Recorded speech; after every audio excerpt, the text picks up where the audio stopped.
Cycle and cell division. तो बेटा approach वही है, खूब सारे अच्छे अच्छे ब्रेन स्टॉर्मिंग क्वेश्चंस हैं जिनसे आपको कॉन्सेप्ट क्लियर होगा, और वो सारे क्वेश्चंस के साथ साथ आपको छोटे छोटे पॉडकास्ट पे मिलते रहेंगे जिनसे एनसीईआरटी की लाइंस रिवाइज हो जाएंगी।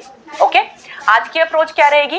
पहले मैं आपको स्क्रीन पे क्वेश्चन दिखाऊंगी, एक सेकंड के लिए हट जाऊंगी स्क्रीन से, आप वहीं पे पॉज करोगे, उस क्वेश्चन को वहीं सॉल्व करोगे खुद से और फिर मेरे साथ सॉल्व करोगे।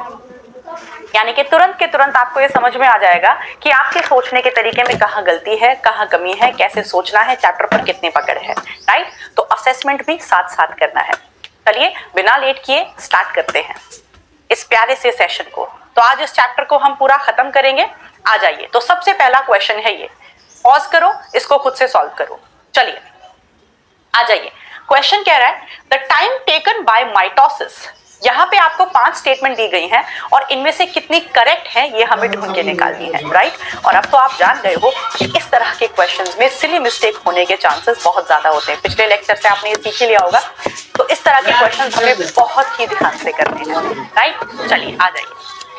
पिछली क्लास में सर चकरा रहा था और इसीलिए बेटा, क्योंकि तबीयत थोड़ी ठीक नहीं थी, वायरल चल रहा है, आज भी वायरल है, इसीलिए लेक्चर रिकॉर्डेड आपको दिया है, क्योंकि आज भी थोड़ा सर चकरा रहा है। तो कहीं कल की क्लास में करेक्ट इनकरेक्ट और इनकरेक्ट करेक्ट ना हो जाए फिर से, इसीलिए मैंने रिकॉर्डेड फॉर्म में आपको ये लेक्चर दिया है। और रिकॉर्डेड फॉर्म में मुझे लग रहा है कि ज्यादा एफिशिएंट भी रहेगा, कम टाइम में हम ज्यादा कवर भी करेंगे। तो चलिए आ जाइए, चलिए एक एक ऑप्शन देख के पढ़ते हैं। The time taken by mitosis in a human somatic cell is 24 hours and of each cell is 90 minutes. क्या यह स्टेटमेंट सही है? इस स्टेटमेंट में एक गड़बड़ है और वो है माइटोसिस। माइटोसिस क्या होता है बेटा? एम फेज, यानी कि सेल डिवीजन वाली फेज, सेल डिवीजन वाली फेज। ठीक है, इतने प्यारे प्यारे और इतने अच्छे क्वेश्चंस लेकर आई हूं बेटा जिनसे आपके कॉन्सेप्ट एकदम क्लियर हो जाएंगे। काफी सारे बच्चों को ये लाइन एकदम ठीक लगी होगी, लेकिन ये लाइन गलत है, राइट? सही क्या है आ जाओ समझते हैं। देखो बेटा, सेल साइकिल की अगर मैं बात करूं, पूरी सेल साइकिल की अगर मैं बात करूं, तो पूरी सेल साइकिल में आप अच्छे से जानते हो एक आती है इंटरफेज, राइट? जिसमें G1, S और G2 फेज, ये 3 फेज आती हैं। और आप अच्छे से जानते हो ये रेस्टिंग फेज होती है जहां पर सेल डिवाइड नहीं करता है। और फिर हमारी आती है M फेज, जिसको हम माइटोटिक फेज या फिर डिवीजन फेज भी कहते हैं, राइट? जहां पे एक्चुअल में डिवीजन होगा। ठीक है बेटा, और डिवीजन को भी हम 2 भागों में बांट देते हैं, कैरियोकाइनेसिस और साइटोकाइनेसिस।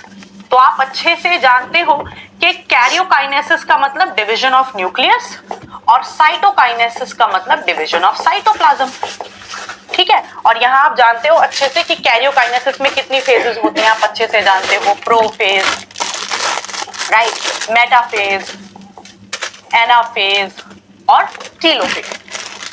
तो इस बात को बहुत ही यहाँ बारीकी से समझने की कोशिश करना बेटा, कि अगर मैं पूरी की पूरी सेल साइकिल की बात करूं, पूरी सेल साइकिल की, तो पहले इंटरफेज आती है जहां पर डिवीजन नहीं होता है, जहां पर सेल ग्रोथ होती है और सेल अपने आप को तैयार करता है। फिर आती है माइटोटिक फेज, जिसे हम माइटोसिस भी कहते हैं, माइटोसिस या माइटोटिक फेज या फिर एन फेज या फिर डिवीजन फेज, जहां पर पहले न्यूक्लियस डिवाइड करता है और फिर फाइनली साइटोप्लाज्म डिवाइड करके हमें 2 डॉटर सेल मिल जाती है।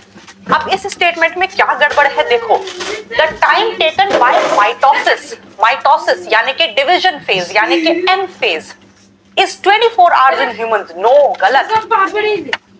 ह्यूमन सेल में पूरी की पूरी सेल साइकिल का टाइम 24 घंटे होता है, पूरी सेल साइकिल का, यानी कि इंटरफेज, एम फेज सब मिला के, राइट? और ईस्ट सेल में भी पूरी सेल साइकिल का टाइम 90 मिनट होता है। तो यहाँ पर स्टेटमेंट सही कब होती? अगर यहाँ पे माइटोसिस ना लिखकर क्या लिखता? सेल साइकिल लिखता।